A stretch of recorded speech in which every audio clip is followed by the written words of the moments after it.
Siamo con Mister Girone, una partita impeccabile da parte del Seregno, non ha sbagliato niente, ha ottimizzato il massimo, porta a casa 3 punti qua a Bassano.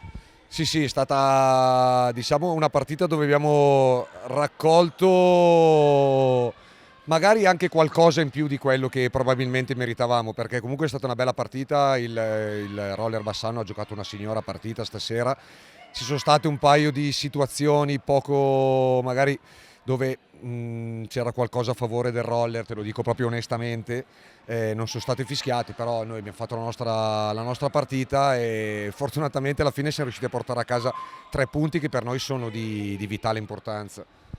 Un Seregno che vince a Tiene, pareggia con il Modena, vince a Bassano, cosa punta questo Seregno?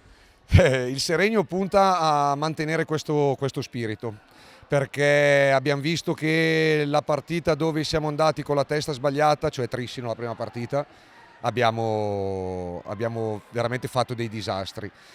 Le altre partite siamo entrati con lo spirito che deve avere il Seregno. Comunque il Seregno è una squadra che deve lottare per salvarsi, è una squadra per cui ogni punto è fondamentale ed è una squadra che deve sapere che le altre sono più forti di noi, perché comunque bisogna essere anche onesti, le altre sono più attrezzate di noi e sono più forti di noi. Noi dobbiamo entrare con questo spirito della squadra operaia che deve sputare sangue per 50 minuti in ogni partita, come abbiamo fatto stasera, come abbiamo fatto a Tiene e come abbiamo fatto poi nelle 2 partite in casa con Modena e Scandiano. Allora vi faccio un in bocca al lupo e arrivederci alla prossima. Grazie, in bocca al lupo anche a voi e arrivederci. Grazie, buona serata. Ciao mister.